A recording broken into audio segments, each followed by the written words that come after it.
renforcer déception bu sénégalais yu am ci ce compagnonnage wala ñaar ñi nga xam ne dañoo waroon a ànd ba en 2029 aujourd'hui kenn ku ci nekk aw sa yoonu bopp. En fait man je dis que aujourd'hui ñun li ñuy wax c'est ce que les sénégalais nous ont voté en 2024 sénégalais yi mënuñu voter ay nit contre et sanctionner ces gens et de cautionner tey par une compromission wala un compromis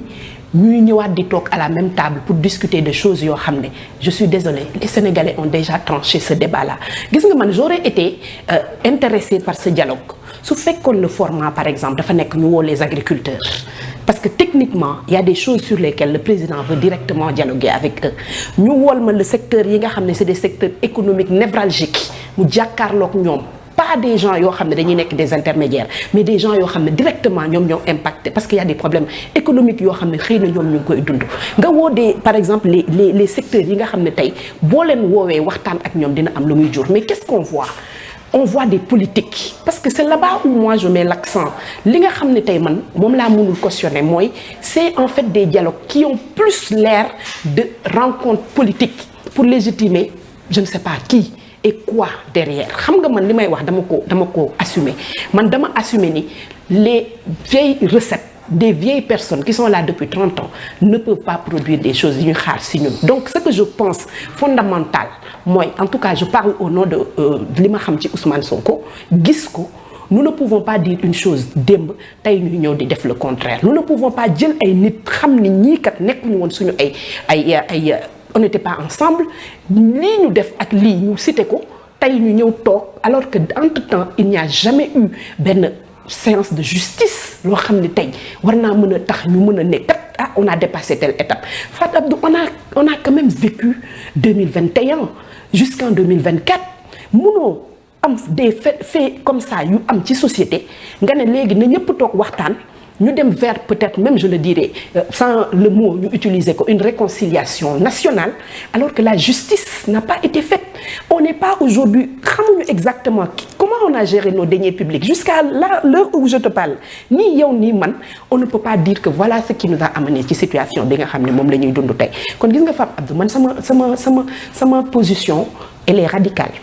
sur ce dialogue on n'a pas besoin d'un énième dialogue boo xam ne son objectif c'est juste de se rassembler pour produire les mêmes résultats maanaam des personnes yoo xam ne sénégalais yu dañ leen war a yónni à la retraite te yónni nañ leen à la retraite qu'on les convoque di dépenser de xaalis quel que soit nag dialogue bi ak format bu mu mën a am c'est du temps que les Sénégalais vont mobiliser autour de ça pendant ce temps les Sénégalais nous attendent ailleurs pendant ce temps les Sénégalais nous ont fait confiance sur un programme de gouvernance sur des réformes les Sénégalais wax nañu lii ngeen ñu jaay ba ñu jënd ko on vous attend sur ces choses-là on ne voit pas dialogue bi lan la mën a indi sur ça et pour man là où moi j'aurais vraiment été très contente c'est que enfin que ñu assumer une responsabilité historique de cette génération mooy lan il faut que certaines personnes yi nga xam ne depuis plus de 40 ans moi depuis que man ma judd je les vois dans le paysage politique ce sont ces gens qui sont toujours là en train de vendre ay recettes yoo xam ne wane nañ seen ay limites donc il faut nécessairement que ñu trouver aujourd'hui à travers en fait la réorganisation de l'espace politique que ces gens ñu xam ne jeex na et que cette jeunesse n'a pas besoin de ça et que ñoom seen wàllu wéy na donc reprendre ces gens ramener ces pratiques avec les mêmes résultats je suis désolée le Sénégal n'a plus de temps à perdre dans ces choses-là. Et le premier ministre Ousmane Sonko maanaam ñu door dialogue suba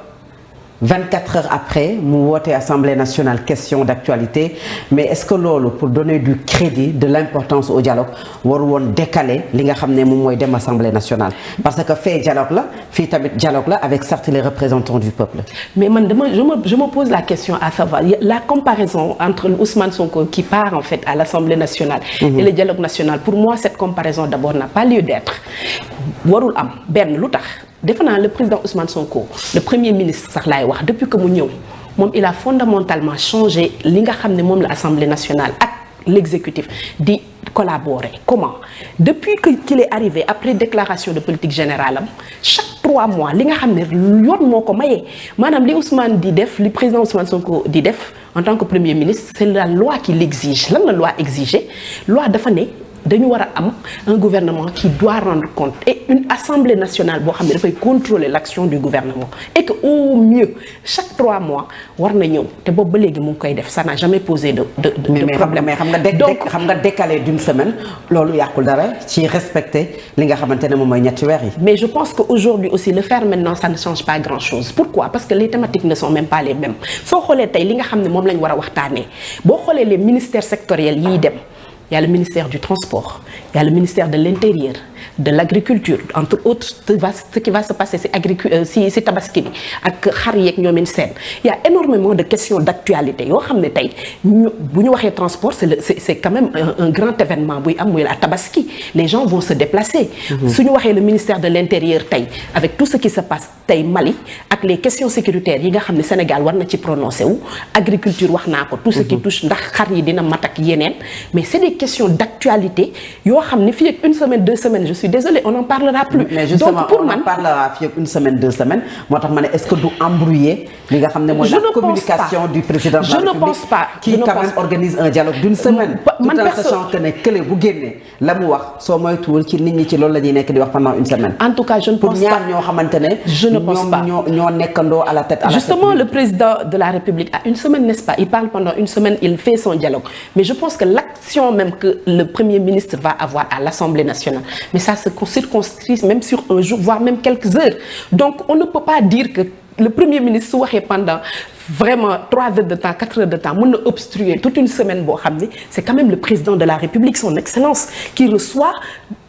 avec la manière dont il le fera ce serait vraiment soo ko waxee Fap Abdou ce que ça sous-entend derrière c'est extrêmement grave man sama xalaat laay wax je ne sais pas ce que je dis man mooy ce que le président Ousmane Sonko est en train de faire man li ma ciy magnifier mooy depuis que ñu xàmmee on avait vu en fait benn gestion de l'État boo xam ne dafa tënku ci exécutif féete côté Assemblée nationale féete côté et il n'y avait pas en fait ces échanges là et aujourd'hui enfin ñu créer benn cadre boo xam ne à l'Assemblée nationale le Premier ministre day ñëw sur des questions d'actualité période bi ñu ngi ci actualité boo xam ne c'est l'une des actualités yu ëpp doole c'est la tabaski avec lépp li nga xam ne daf ko war a am ak bien d'autres questions yoo xam ne ils auront l'opportunité de le poser man je pense que créer les contextes bu mel noonu ba nga xam ne chaque trimestre dinañ permettre Premier ministre mu ñëw ñu poser ko ay questions pour moi ça participe à la vitalité démocratique de notre pays kon nag man je ne considère pas que ñaari actions yi wala ñaari activités yi c'est des activités concurrentes li ma wax ci dialogue bi je persiste et je signe et j'attends de voir quel résultat ça va produire li ma wax nag ci Assemblée nationale qui reçoit le Premier ministre ça c'est la loi c'est loo xam ne c'est règlement intérieur Assemblée nationale c'est quelque chose boo xam ne c'est acté et donc je pense que le Premier ministre depuis que trimestre bi ubbi je pense qu'il n'est pas parti à l'Assemblée nationale donc il est dans les délais et il fait ce pourquoi en fait pour parler également politique ngeen war a amal seen congrès le 6 juin ubbeeku ngir candidature yi nit ñi mën ko déposer certains depuis quelques jours ñi ngi évoquer que ne njiitu parti bi nga xamante ne mooy Ousmane Sonko texte yi permettre ko pour que mu sampat ndëndam une deuxième fois vous êtes le secrétaire général adjoint du parti lan nga ñu mën a wax ci loolu. li ma ci mën a wax mooy d'abord le congrès c'est quoi congrès dafa nekk loo xam ne dafa nekk ci suñu ay texte parti c'est le règlement intérieur parti bi en son article 17